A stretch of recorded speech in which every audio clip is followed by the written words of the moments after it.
بسم اللہ الرحمن الرحیم۔ السلام علیکم۔ یہ کتاب آپ کے لیے کاشان بصیرت کی یوٹیوب چینل کی جانب سے ریکارڈ کی جا رہی ہے۔ کتاب کا نام ہے خلافت و ملوکیت۔ اب ہم کتاب کا پارٹ نمبر 6 پڑھیں گے۔ دوسرا مرحلہ، حضرت عثمان رضی اللہ عنہ کی پالیسی کا یہ پہلو بلا شبہ غلط تھا،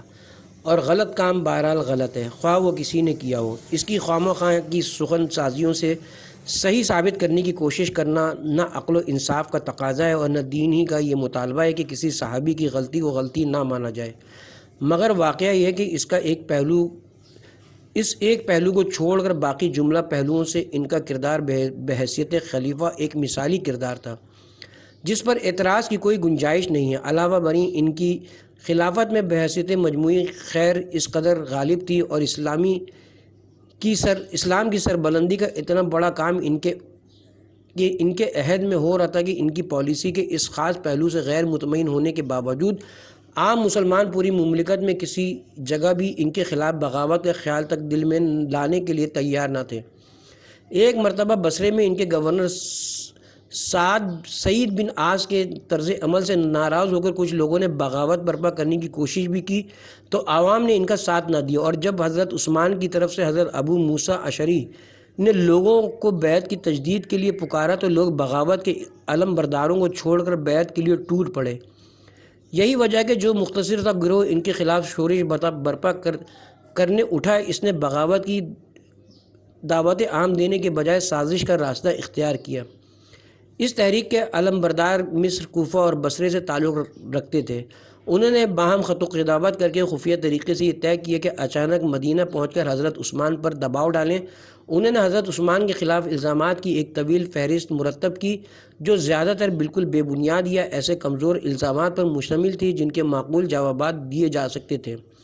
اور بعد میں دیے بھی گئے۔ پھر باہمی قرارداد کے مطابق یہ لوگ، جن کی تعداد 2000 سے زیادہ نہ تھی، مصر، کوفہ اور بصرے سے بیک وقت مدینہ پہنچ گئے۔ یہ کسی علاقے کے بھی نمائندے نہ تھے بلکہ ساز باز سے انہوں نے اپنی ایک پارٹی بنائی تھی۔ جب یہ مدینہ کے باہر پہنچے تو حضرت علی، حضرت طلحہ اور حضرت زبیر کو انہوں نے اپنے ساتھ ملانے کی کوشش کی، مگر تینوں بزرگوں نے ان کو جھڑک دیا، اور حضرت علی نے ان کے ایک ایک الزام کا جواب دے کر حضرت عثمان کی پوزیشن صاف کی۔ مدینہ کے مہاجرین و انصار بھی جو دراصل اس وقت مملکت اسلامیہ میں اہل حل و عقد کی حیثیت رکھتے تھے، ان کے ہم نوا بننے کے لیے تیار نہ ہوئے، مگر یہ لوگ اپنی ضد پر قائم رہے اور بالآخر انہوں نے مدینہ میں گھس کر حضرت عثمان کو گھیر لیا۔ ان کا مطالبہ یہ تھا کہ حضرت عثمان خلافت سے دستبردار ہو جائیں۔ حضرت عثمان کا جواب یہ تھا کہ میں تمہاری ہر اس شکایت کو دور کرنے کے لیے تیار ہوں جو صحیح اور جائز ہو، مگر تمہارے کہنے سے میں معزول نہیں ہو سکتا۔ اس پر ان لوگوں نے 40 روز تک ایک ہنگامہ برپا کر کیے رکھا جس کے دوران میں ایسی ایسی حرکات ان سے سرزد ہوئیں جو مدینۃ الرسول صلی اللہ علیہ وسلم میں اس سے پہلے کبھی نہ دیکھی گئی تھیں،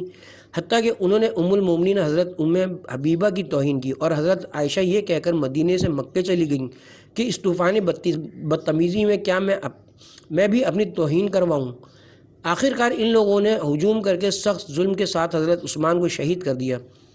3 دن تک ان کا جسد مبارک تدفین سے محروم رہا، اور قتل کرنے کے بعد ظالموں نے ان کا گھر بھی لوٹ لیا۔ یہ صرف حضرت عثمان پر نہیں بلکہ خود اسلام اور خلافت راشدہ کے نظام پر ان لوگوں کا عظیم ظلم تھا۔ ان کی شکایات میں سے اگر کوئی شکایت وزنی تھی تو صرف وہی تھی جس کا اوپر ہم ذکر کر چکے ہیں۔ اس کو رفع کرانے کے لیے صرف اتنی بات کافی ہو سکتی تھی کہ یہ لوگ مدینہ طیبہ کے انصار و مہاجرین اور خصوصاً اکابر صحابہ سے مل کر ان کے ذریعے سے حضرت عثمان کو اصلاح پر آمادہ کرتے۔ چنانچہ اس سلسلے میں حضرت علی نے کوشش شروع بھی کر دی تھی اور حضرت عثمان نے اصلاح کا وعدہ بھی کر لیا تھا۔ تاہم اگر یہ شکایت رفع نہ بھی ہوتی تو شرعاً اس کی بنا پر خلیفہ کے خلاف بغاوت کر دینے اور اس کی معزولی کا مطالبہ کرنے کا قطعاً کوئی جواز نہ تھا، لیکن یہ لوگ ان کی معزولی پر اصرار کرنے لگے، حالانکہ ساری دنیا نے اسلام کے خلیفہ کو صرف بصرہ و کوفہ کے 2000 آدمی جو خود اپنے علاقوں کے نمائندے بھی نہ تھے معزول کرنے یا اس سے معزولی کا مطالبہ کرنے کا کوئی حق نہ رکھتے تھے۔ انہیں خلیفہ کے انتظام پر اعتراض کا حق ضرور تھا، وہ شکایات پیش کرنے کے بھی حقدار تھے اور اپنی شکایات کے ازالے کا مطالبہ بھی وہ کر سکتے تھے، مگر یہ حق انہیں ہرگز نہ پہنچتا تھا کہ اہل حل و اہل حل و عقد نے اس وقت کے دستور اسلام کے مطابق جس شخص کو خلیفہ بنایا تھا اور جسے دنیا کے سب مسلمان خلیفہ مان رہے تھے، اس کے خلاف یہ چند آدمی بغاوت کر دیتے اور کسی نمائندہ حیثیت کے بغیر محض اپنے اعتراضات کی بنیاد پر اس کی معزولی کا مطالبہ کرتے ہیں، قطع نظر اس کے کہ ان کے اعتراضات وزنی تھے یا غیر وزنی۔ پھر انہوں نے اس زیادتی پر بھی بس نہ کی بلکہ تمام شرعی حدود سے تجاوز کر کے خلیفہ کو قتل کر دیا اور ان کا گھر لوٹ لیا۔ حضرت عثمان کے جن کاموں کو وہ اپنے نزدیک گناہ سمجھتے تھے، وہ اگر گناہ تھے بھی تو شریعت کی روح سے کوئی شخص انہیں ایسا گناہ ثابت نہیں کر سکتا تھا کہ اس پر کسی مسلمان کا خون حلال ہو جائے۔ یہی بات حضرت عثمان نے اپنی تقریر میں ان سے فرمائی تھی کہ شریعت میں تو ایک آدمی چند متعین جرائم پر مستوجب قتل ہوتا ہے، میں نے ان میں سے کوئی جرم بھی نہیں کیا ہے، پھر کس بنا پر تم میرا خون اپنے لیے حلال کیے لے رہے ہو؟ مگر جو لوگ شریعت کا نام لے کر ان پر معترض تھے، انہوں نے خود شریعت کا کوئی لحاظ نہ رکھا اور ان کا خون ہی نہیں، ان کا مال بھی اپنے پر حلال کر لیا۔ اس مقام پر کسی شخص کو یہ شبہ لاحق نہ ہوا کہ اہل مدینہ ان لوگوں کی اس فعل پر راضی تھے۔ واقعہ یہ ہے کہ یہ لوگ اچانک مدینہ پہنچ گئے تھے اور انہوں نے اہم ناکوں پر قبضہ کر کے ایک حد تک اہل شہر کو بے بس کر دیا تھا۔ علاوہ بری وہاں کسی کو یہ خیال بھی نہ تھا کہ یہ لوگ قتل جیسے گناہ عظیم کا واقعی ارتکاب کر بیٹھیں گے۔ مدینے والوں کے لیے تو یہ ایک انتہائی غیر متوقع حادثہ تھا جو بجلی کی طرح ان پر گرا اور بعد میں وہ اس پر سخت نادم ہوئے کہ ہم نے مداخلت میں اتنی تقصیر کیوں کی۔ سب سے بڑھ کر یہ کہ حضرت عثمان خود اس امر میں مانے تھے کہ ان کے اقتدار کو بچانے کے لیے مدینۃ الرسول میں مسلمان ایک دوسرے سے لڑیں۔ وہ تمام صوبوں سے فوجیں بلا کر محاصرین کی تکہ بوٹی کرا سکتے تھے، مگر انہوں نے اس سے پرہیز کیا۔ حضرت زید بن ثابت نے ان سے کہا کہ تمام انصار آپ کی حمایت میں لڑنے کو تیار ہیں، مگر انہوں نے فرمایا کہ حضرت ابو ہریرہ اور حضرت عبداللہ بن زبیر سے بھی انہوں نے کہا کہ میں لڑنے کے لیے تیار نہیں ہوں۔ ان کے محل میں 700 آدمی لڑنے مرنے کے لیے موجود تھے، مگر انہیں بھی وہ آخری وقت تک روکتے ہی رہے۔ حقیقت یہ کہ اس انتہائی نازک موقع پر حضرت عثمان نے وہ طرز عمل اختیار کیا جو ایک خلیفہ اور ایک بادشاہ کے فرق کو صاف صاف نمایاں کر کے رکھ دیتا ہے۔ اس کی جگہ کوئی بادشاہ ہوتا تو اپنے اقتدار کو بچانے کے لیے کوئی بازی کھیل جانے میں بھی اسے باک نہ ہوتا۔ اس کی طرف سے اگر مدینے کی اینٹ سے اینٹ بچ جاتی، انصار و مہاجرین کا قتل عام ہو جاتا اور ازدواج مطہرات کی توہین ہوتی اور مسجد نبوی بھی مسمار ہو جاتی تو وہ کوئی پرواہ نہ کرتا، مگر وہ خلیفہ راشد تھے۔ انہوں نے سخت سے سخت لمحوں میں بھی اس بات کو ملحوظ رکھا کہ ایک خدا ترس فرما روا اپنے اقتدار کی حفاظت کے لیے کہاں تک جا سکتا ہے اور کس حد پر پہنچ کے اسے رک جانا چاہیے۔ وہ اپنی جان دے دینے کو اس سے ہلکی چیز سمجھتے تھے کہ ان کی بدولت وہ حرمتیں پامال ہوں جو ایک مسلمان کو ہر چیز سے بڑھ کر عزیز ہونی چاہیے۔ تیسرا مرحلہ، حضرت عثمان کی شہادت کے بعد مدینے میں سراسمگی پھیل گئی، کیونکہ امت یکایک بے سردار اور مملکت بے سربراہ ہو کے رہ گئی۔ باہر سے آنے والے شورشی اور مدینے کے مہاجرین و انصار و تابعین دونوں اس پریشانی میں مبتلا ہو گئے کہ سرحد روم سے یمن تک اور افغانستان سے شمالی افریقہ تک پھیلی ہوئی یہ امت اور مملکت چند روز بھی بے سر کیسے رہ سکتی ہے؟ لا محالہ جلدی سے جلدی ایک خلیفہ کا انتخاب ہونا چاہیے تھا، اور یہ انتخاب بھی لازماً مدینے میں ہی ہونا چاہیے تھا، کیونکہ وہی مرکز اسلام تھا اور یہیں وہ اہل حل و عقد موجود تھے جن کی بیعت سے اس وقت تک خلافت منعقد ہوتی رہی تھی۔ اس معاملے میں نہ تاخیر کی جا سکتی تھی اور نہ مدینے سے باہر دور دراز کے دیار و امصار کی طرف رجوع کرنے کا کوئی موقع تھا۔ ایک خطرناک صورتحال پیدا ہو چکی تھی، فوری ضرورت تھی کہ کسی موزوں ترین شخصیت کو سربراہ بنایا جائے تاکہ امت اس پر جمع ہو سکے اور وہ مملکت کو انتشار سے بچا سکے۔ اس وقت ان 6 اصحاب میں سے 4 موجود تھے جن کو حضرت عمر نے اپنی وفات کے وقت امت کے مقدم ترین اصحاب قرار دیا تھا۔ ایک حضرت علی، دوسرے حضرت طلحہ، تیسرے حضرت زبیر، چوتھے حضرت سعد بن ابی وقاص۔ ان میں سے حضرت علی ہر لحاظ سے پہلے نمبر پہ تھے۔ شورا کے موقع پر حضرت عبد الرحمن بن عوف کے بعد دوسرے شخص جن کو امت کا زیادہ سے زیادہ اعتماد حاصل ہے حضرت علی ہی تھے۔ اس لیے یہ بالکل فطری امر تھا کہ لوگ خلافت کے لیے انہی کی طرف رجوع کرتے۔ صرف مدینہ ہی میں نہیں، پوری دنیا اسلام میں دوسرا کوئی شخص ایسا نہ تھا جس کی طرف اس غرض کے لیے مسلمانوں کی نگاہیں اٹھتی، حتیٰ کہ اگر آج کے رائج طریقوں کے مطابق بھی کوئی انتخاب کرایا جاتا تو لازماً عظیم اکثریت کے ووٹ انہی کو حاصل ہوتے ہیں۔ چنانچہ تمام معتبر روایتوں سے یہی معلوم ہوتا ہے کہ رسول اللہ صلی اللہ علیہ وسلم کے اصحاب اور دوسرے اہل مدینہ ان کے پاس گئے اور ان سے کہا کہ یہ نظام کسی امیر کے بغیر قائم نہیں رہ سکتا، لوگوں کے لیے ایک امام کا وجود ناگزیر ہے، اور آج آپ کے سوا ہم کوئی ایسا شخص نہیں پاتے جو اس منصب کے لیے آپ سے زیادہ مستحق ہو، نہ سابق خدمات کے اعتبار سے اور نہ رسول اللہ صلی اللہ علیہ وسلم کے ساتھ قرب کے اعتبار سے۔ انہوں نے انکار کیا اور لوگ اصرار کرتے رہے، آخرکار انہوں نے کہا میری بیعت گھر بیٹھے خفیہ طریقے سے نہیں ہو سکتی، عام مسلمانوں کی رضا کے بغیر ایسا ہونا ممکن نہیں ہے۔ پھر مسجد نبوی میں اجتماع عام ہوا اور تمام مہاجرین و انصار نے ان کے ہاتھ پر بیعت کی۔ صحابہ میں سے 17 یا 20 ایسے بزرگ تھے جنہوں نے بیعت نہیں کی تھی۔ اس رودات سے اس امر میں کوئی شبہ نہیں رہتا کہ حضرت علی اپنی خلافت کی خلافت قطعی طور پر ٹھیک انہی اصولوں کے مطابق منعقد ہوئی تھی جن پر خلافت راشدہ کا انعقاد ہو سکتا تھا۔ وہ زبردستی اقتدار پر قابض نہیں ہوئے، انہوں نے خلافت حاصل کرنے کے لیے برائے نام بھی کوئی کوشش نہیں کی، لوگوں نے خود آزادانہ مشاورت سے ان کو خلیفہ منتخب کیا۔ صحابہ کی عظیم اکثریت نے ان کے ساتھ پر بیعت کی اور بعد میں شام کے سوا تمام بلاد اسلامیہ نے ان کو خلیفہ تسلیم کیا۔ اب اگر حضرت سعد بن عبادہ کے بیعت نہ کرنے سے حضرت ابو بکر و عمر کی خلافت مشتبہ نہیں ہوتی تو 17 یا 20 صحابہ کے بیعت نہ کرنے سے حضرت علی کی خلافت کیسے مشتبہ قرار پا سکتی ہے؟ علامہ بری ان چند اصحاب کا بیعت نہ کرنا تو محض ایک منفی عمل تھا جس سے خلافت کے معاملے کی آئینی پوزیشن پر کوئی اثر نہیں پڑتا۔ کیا مقابلے میں کوئی دوسرا خلیفہ تھا جس کے ہاتھ پر انہوں نے جوابی بیعت کی ہو؟ یا ان کا کہنا یہ تھا کہ اب امت اور مملکت کو بے خلیفہ رہنا چاہیے، یا یہ کہ کچھ مدت تک خلافت کا منصب خالی رہنا چاہیے؟ اگر ان میں سے کوئی بات بھی نہیں تھی تو محض ان کے بیعت نہ کرنے کے یہ معنی کیسے ہو سکتے ہیں کہ اکثریت اور عظیم اکثریت نے جس کے ہاتھ پر بیعت کی تھی وہ جائز طور پر فی الواقع خلیفہ نہیں بنا؟ اس طرح امت کو یہ موقع مل گیا تھا کہ خلافت راشدہ کے نظام میں جو خطرناک رخنہ حضرت عثمان کی شہادت سے پیدا ہوا تھا وہ بھر جاتا اور حضرت علی پھر سے اس کو سنبھال لیتے، لیکن 3 چیزیں ایسی تھیں جنہوں نے اس رخنے کو نہ بھرنے دیا بلکہ اسے اور زیادہ بڑھا کر ملوکیت کی طرف امت کو دھکیلنے میں ایک مرحلہ اور طے کرا دیا۔ ایک، حضرت علی کو خلیفہ بنانے میں ان لوگوں کی شرکت جو حضرت عثمان کے خلاف شورش برپا کرنے کے لیے باہر سے آئے ہوئے تھے۔ ان میں سے وہ لوگ بھی شامل تھے جنہوں نے بالفعل جرم قتل کا ارتکاب کیا تھا، اور وہ بھی جو قتل کے مرتکب اور اس میں عیانت کے مرتکب ہوئے تھے، اور ویسے مجموعی طور پر اس فساد کی ذمہ داری ان سب پر عائد ہوتی تھی۔ خلافت کے کام میں ان کی شرکت ایک بہت بڑے فتنے کی موجب بن گئی، لیکن جو شخص بھی ان حالات کو سمجھنے کی کوشش کرے گا جو اس وقت مدینے میں درپیش تھے، وہ یہ محسوس کیے بغیر نہیں رہ سکتا کہ اس وقت ان لوگوں کو انتخاب خلیفہ کے کام میں شریک ہونے سے کسی طرح بھی باز نہیں رکھا جا سکتا تھا۔ پھر بھی ان کی شرکت کے باوجود جو فیصلہ ہوا وہ بجائے خود ایک صحیح فیصلہ تھا، اور اگر امت کے تمام بااثر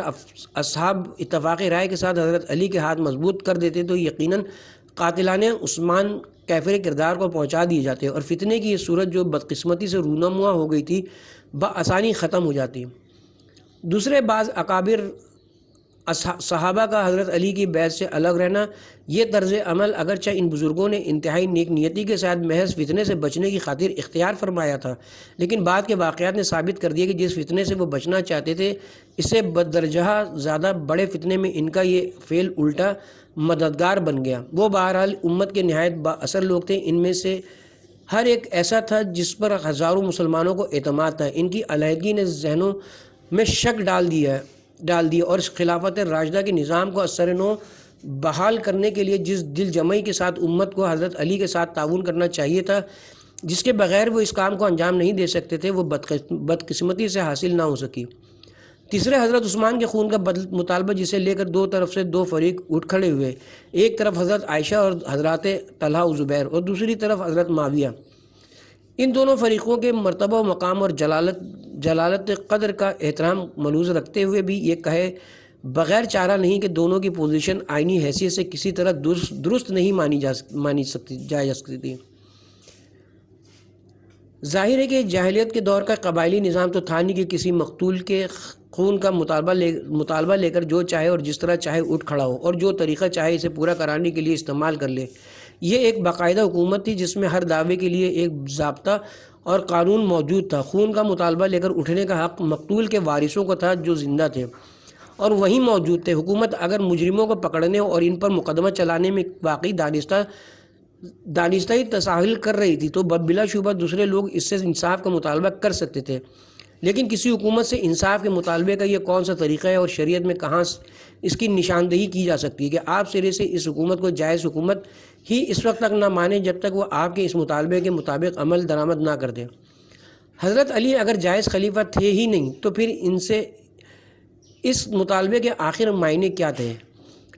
وہ مجرموں کو پکڑیں اور سزا دیں۔ کیا وہ کوئی قبائلی سردار تھے جو کسی قانونی اختیار کے بغیر جسے چاہیں پکڑ لیں اور سزا دے ڈالیں؟ اس سے بھی زیادہ غیر آئینی طریقہ کار یہ تھا کہ پہلے فریق نے بجائے اس کے کہ وہ مدینہ جا کر اپنا مطالبہ پیش کرتا جہاں خلیفہ اور مجرمین اور مقتول کے ورثاء سب موجود تھے اور عدالتی کارروائی کی جا سکتی تھی، بصرے کا رخ کیا اور فوج جمع کر کے خون عثمان کا بدلہ لینے کی کوشش کی، جس کا لازمی نتیجہ یہ ہونا تھا کہ ایک خون کے بجائے 10,000 مزید خون ہو اور مملکت کا نظام الگ دھرم بھرم ہو جائے۔ شریعت الہی تو درکنار دنیا کے کسی آئین اور قانون کی روح سے بھی اسے ایک جائز کارروائی نہیں مانا جا سکتا تھا۔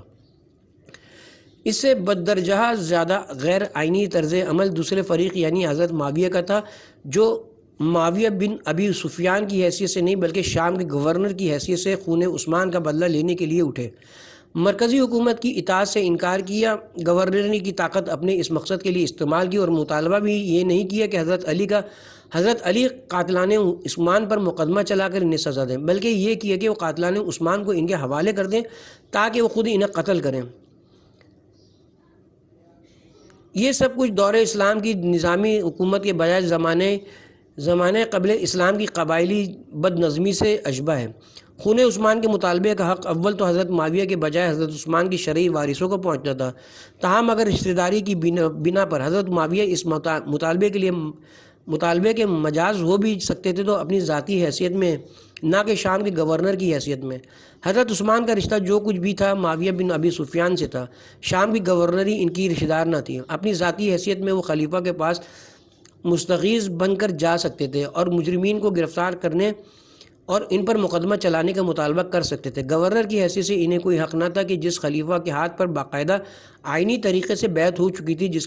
جس کی خلافت کو ان کے زیر انتظام صوبے کے سوا باقی پوری مملکت تسلیم کر چکی تھی۔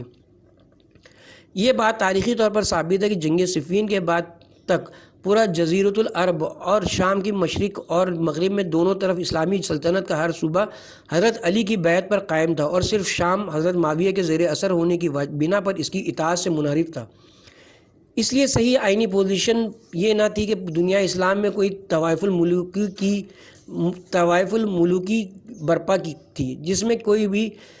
میں کوئی کسی کی اطاعت کا پابند نہ تھا، بلکہ یہ تھی کہ مملکت میں ایک جائز قانونی مرکزی حکومت موجود تھی جس کی اطاعت تمام دوسرے صوبے کر رہے تھے اور صرف ایک صوبہ باغی تھا۔ اس کی اطاعت سے انکار کرتے تھے اور اپنے زیر انتظام علاقے کی فوجی طاقت کو مرکزی حکومت کے مقابلے میں استعمال کرتے اور ٹھیٹ جاہلیت قدیمہ کے طریقے پر یہ مطالبہ کرتے کہ قتل کے ملزموں کو عدالتی کارروائی کے بجائے مدعی قصاص کے حوالے کر دیے جائے تاکہ وہ خود ان سے بدلہ لے۔ اس مسئلے میں صحیح شرعی پوزیشن قاضی ابو بکر بن عربی نے احکام القرآن میں اس طرح بیان کی ہے: حضرت عثمان کی شہادت کے بعد لوگوں کو بلا امام چھوڑ دینا ممکن نہ تھا، چنانچہ امامت ان باقی ماندہ صحابہ کے سامنے پیش کی گئی جن کا ذکر حضرت عثمان نے شورا میں کیا تھا، مگر انہوں نے اسے رد کر دیا اور حضرت علی نے جو اس کے سب سے زیادہ حقدار اور اہل تھے اسے قبول کر لیا تاکہ امت کو خوریزی اور آپس کی پھوٹ سے بچایا جا سکے، جس سے دین و ملت کو ناقابل تلافی نقصان پہنچ جانے کا خطرہ تھا۔ پھر جب ان سے بیعت کر لی گئی تو شام کے لوگوں نے ان کی بیعت قبول کرنے کے لیے شرط لگائی کہ پہلے حضرت عثمان کے قاتلوں کو گرفتار کر کے ان سے قصاص لیا جائے۔ حضرت علی نے ان سے کہا پہلے بیعت میں داخل ہو جاؤ پھر مطالبہ کرو اور وہ تمہیں مل جائے گا، مگر انہوں نے کہا آپ بیعت کے مستحق ہی نہیں ہیں، جبکہ ہم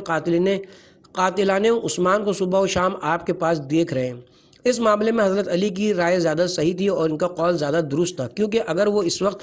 قاتلان عثمان سے بدلہ لینے کی کوشش کرتے تو قبائل ان کی حمایت پر اٹھ کھڑے ہوتے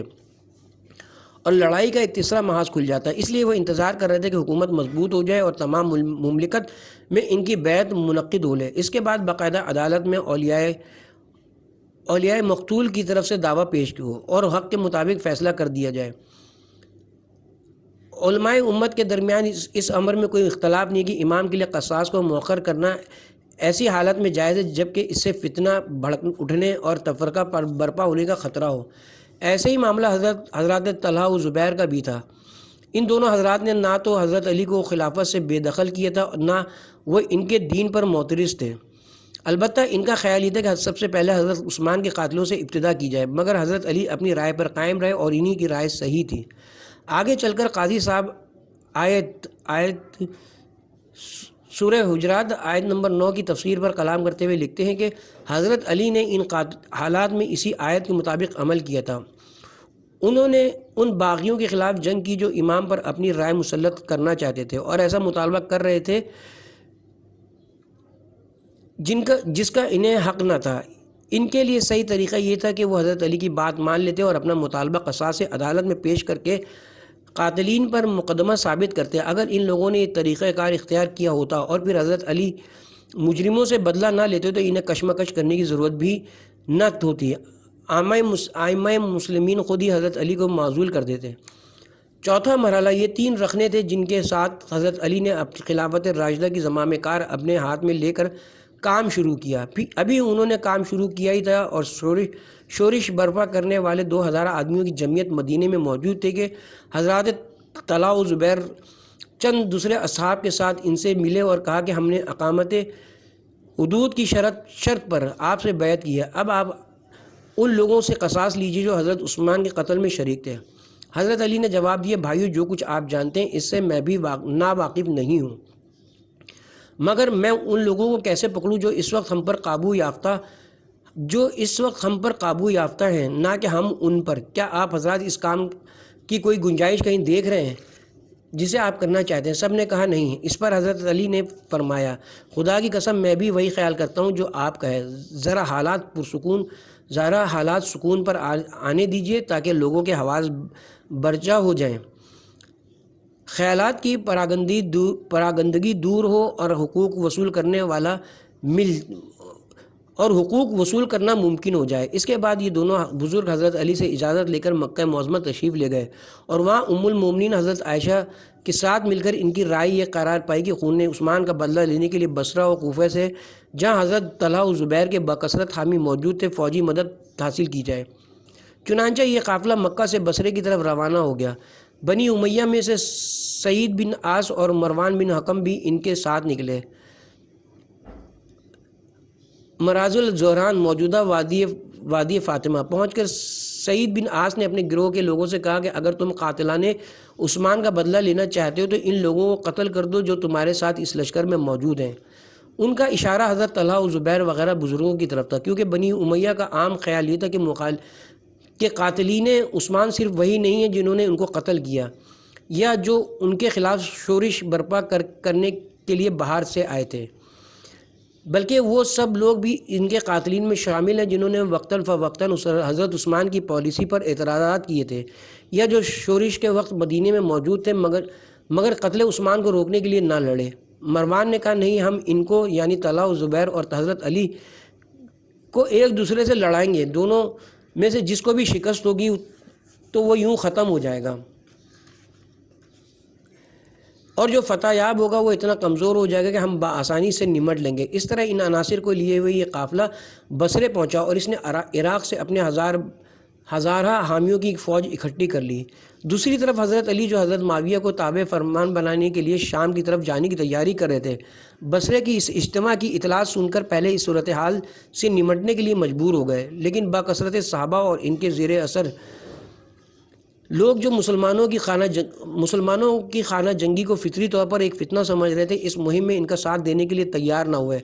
اس کا نتیجہ یہ ہوا کہ وہی قاتلین عثمان جن سے پیچھے چھڑانے کے لیے حضرت علی موقع کا انتظار کر رہے تھے، اس تھوڑی سی فوج میں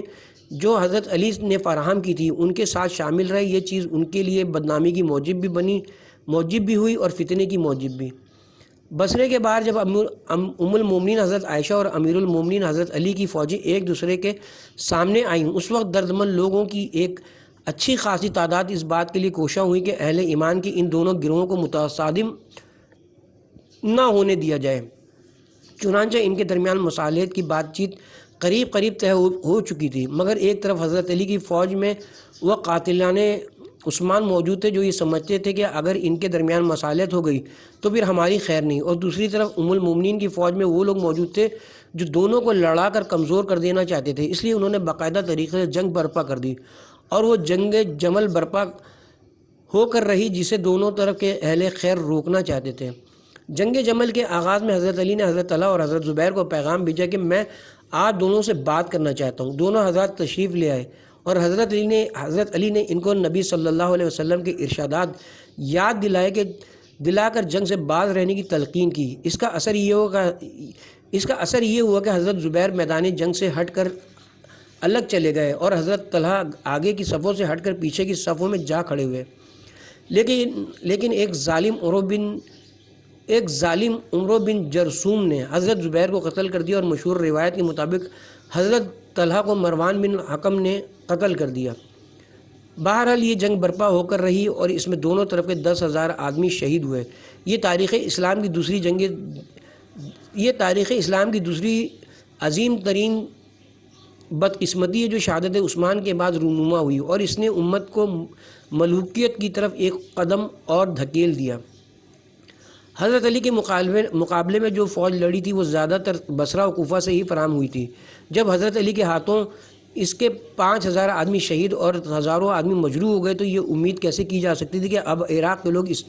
یکجہتی کے ساتھ ان کی حمایت کریں گے جس یکجہتی کے ساتھ شام کے لوگ حضرت معاویہ کی حمایت کر رہے تھے۔ جنگ صفین اور اس کے بعد کے مراحل میں حضرت معاویہ کے کیمپ کا اتحاد اور حضرت علی کے کیمپ کا تفرقہ بنیادی طور پر اسی جنگ جمل کا نتیجہ تھا۔ حقیقت میں حضرت علی اور حضرت طلحہ و زبیر کے تصادم کا یہی نتیجہ تھا جس کے رونما ہونے کی توقع مروان بن حکم رکھتا تھا۔ اسی لیے وہ حضرت طلحہ و زبیر کے ساتھ لگ کر بصرے گیا تھا، اور افسوس کہ اس کی یہ توقع 100% پوری ہوئی۔ حضرت علی نے اس جنگ کے سلسلے میں جو طرز عمل اختیار کیا وہ ایک خلیفہ راشد اور ایک بادشاہ کے فرق کو پوری طرح نمایاں کر دیتا ہے۔ انہوں نے اپنی فوج میں پہلے ہی یہ اعلان کر دیا کہ کسی بھاگنے والے کا پیچھا نہ کرنا، کسی زخمی پر حملہ نہ کرنا اور فتح یاب ہو کر مخالفین کے گھروں میں نہ گھسنا۔ فتح کے بعد انہوں نے دونوں طرف کے شہداء کی نماز جنازہ پڑھائی اور انہیں یکساں احترام کے ساتھ دفن کرایا۔ تمام مال جو لشکر مخالف سے ملا تھا اسے مال غنیمت قرار دینے سے قطعی انکار کر دیا، اور بصرے کی جامع مسجد میں اس کو جمع کر کے اعلان فرما دیا کہ جو اپنا مال پہچان لے وہ لے جائے۔